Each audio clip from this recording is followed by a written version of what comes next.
Cumulative frequency distribution ये एक table है जिसमें हम क्लास इंटरवल और उनकी कॉरस्पॉन्डिंग फ्रीक्वेंसी को अरेंज करते हैं। क्यूमुलेटिव फ्रीक्वेंसी को हम CF से डिनोट करते हैं और ये शो करता है कि एक क्लास में कितनी फ्रीक्वेंसी है और उससे पीछे कितनी वैल्यूज़ हैं, और ये शो करता है कि अपर लिमिट किसी क्लास की अपर लिमिट में इतनी वैल्यू या उससे लेस कितनी वैल्यू लाई कर रही हैं। हम टेबल से इसे अच्छे से एक्सप्लेन करते हैं। पहली इसमें क्लास है 85.5 टू 90.5, इसकी फ्रीक्वेंसी है 6, इसका मतलब है कि इसमें 6 वैल्यू लाई कर रहे हैं।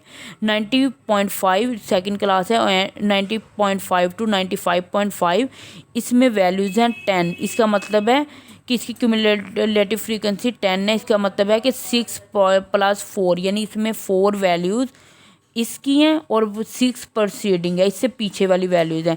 95.5 इंटू 10 100.5 की क्यूमुलेटिव फ्रीक्वेंसी 20 है। इसका मतलब है कि इसके पीछे इसकी 10 वैल्यूज़ हैं और 10 वैल्यूज़ हमने इसकी प्रोसीडिंग क्लासेस से ऐड की हैं। और इसके बाद 100.5 टू 105.5 इसकी फ्रीक्वेंसी क्यूमुलेटिव फ्रीक्वेंसी 26 है। इसका मतलब है कि 26 वैल्यूज़ 105.5 से लेस या इसके इक्वल हैं।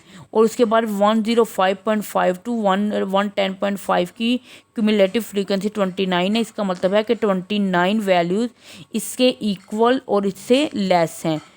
110 इंटू 115.5 इसकी क्यूमुलेटिव फ्रीक्वेंसी 30 है। इसका मतलब है कि 115.5 से 30 वैल्यूज़ इसके इक्वल या इससे लेस हैं।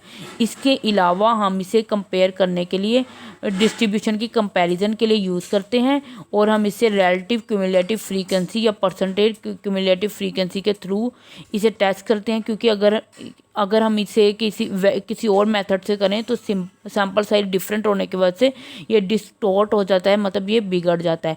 क्यूमुलेटिव फ्रीक्वेंसी को में हम रिलेटिव क्यूमुलेटिव फ्रीक्वेंसी भी फाइंड कर सकते हैं। इसे हम CRF से डिनोट करते हैं और इसे हम इस तरह से फाइंड करते हैं कि हम CRF से डिनोट करते हैं और इसमें हर क्यूमुलेटिव फ्रीक्वेंसी को उसके टोटल पर डिवाइड करने से हम क्यूमुलेटिव रिलेटिव फ्रीक्वेंसी फाइंड कर सकते हैं। इसका एक और मेथड है कि हम हर क्लास की रिलेटिव फ्रीक्वेंसी को ऐड रिलेटिव फ्रीक्वेंसी में उसकी प्रीसीडिंग रिलेटिव फ्रीक्वेंसी को ऐड कर दें, तो इससे भी हम क्यूमुलेटिव रिलेटिव फ्रीक्वेंसी फाइंड कर सकते हैं। और इसके अलावा परसेंटेज फ्रीक्वेंसी फाइंड करने के लिए हम क्यूमुलेटिव रिलेटिव फ्रीक्वेंसी को 100 से मल्टीप्लाई कर देते हैं। ये मैं टेबल से दोबारा आपको शो करवाती हूँ। इसमें जो लास्ट टेबल है CRF का है, इसमें हमने कैसे फाइंड किया कि हर क्यूमुलेटिव फ्रीक्वेंसी की वैल्यू को हमने उसके टोटल नंबर यानी 30 पे डिवाइड किया। तो फर्स्ट की 6/30 0.200 आई, एंड सेकंड की 10/30 0.33 आई, और फिर थर्ड की 20/30 0.667 है। इस तरह से सोन ऐसे ही चलता गया। उसके बाद जो है परसेंटेज फ्रीक्वेंसी के लिए हम हर एक की क्यूमुलेटिव रिलेटिव फ्रीक्वेंसी को 100 से मल्टीप्लाई करते हैं। जब हम क्लास 1 में को 100 से मल्टीप्लाई करेंगे तो वो 20% आ जाएगा।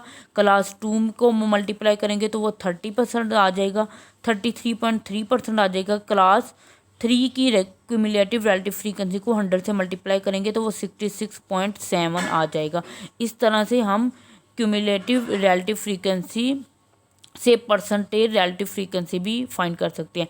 Cumulative relative frequency for discrete data, ये डिस्क्रीट डाटा के लिए, इसमें डिस्क्रीट डाटा वो होता है जिसमें हमें डिस्टिंक्ट पॉइंट दिए गए होते हैं, जैसे 0 1 2 3 4, और इसकी फ्रीक्वेंसी दी गई है। इसमें हम रिलेटिव फ्रीक्वेंसी फाइंड करने के लिए हर फ्रीक्वेंसी को उसके टोटल पर डिवाइड कर देंगे, जैसे 5/20 6/20 4/20, और इसकी क्यूमुलेटिव फ्रीक्वेंसी के लिए हर वैल्यू में उसकी प्रीसीडिंग वैल्यू को ऐड करेंगे।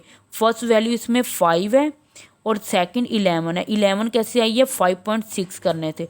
और थर्ड आई है 4 + 5 6 + 5, और थर्ड वैल्यू आई है 4 + 4 + 6 + 5, और फोर्थ वैल्यू हमारी आई है 20 1 + 4 + 4 + 6 + 5 करने से, मतलब प्रीसीडिंग जितनी वैल्यूज़ होंगी वो सबको ऐड करने से हम क्यूमुलेटिव फ्रीक्वेंसी फाइंड कर सकते हैं। क्यूमुलेटिव रिलेटिव फ्रीक्वेंसी के लिए या हम क्यूमुलेटिव फ्रीक्वेंसी को टोटल नंबर पे डिवाइड कर दें, या सेकंड मेथड है रिलेटिव फ्रीक्वेंसी में हर प्रीसीडिंग वैल्यू रिलेटिव फ्रीक्वेंसी को ऐड करने से भी ये रिलेटिव क्यूमुलेटिव फ्रीक्वेंसी हासिल हो जाती है।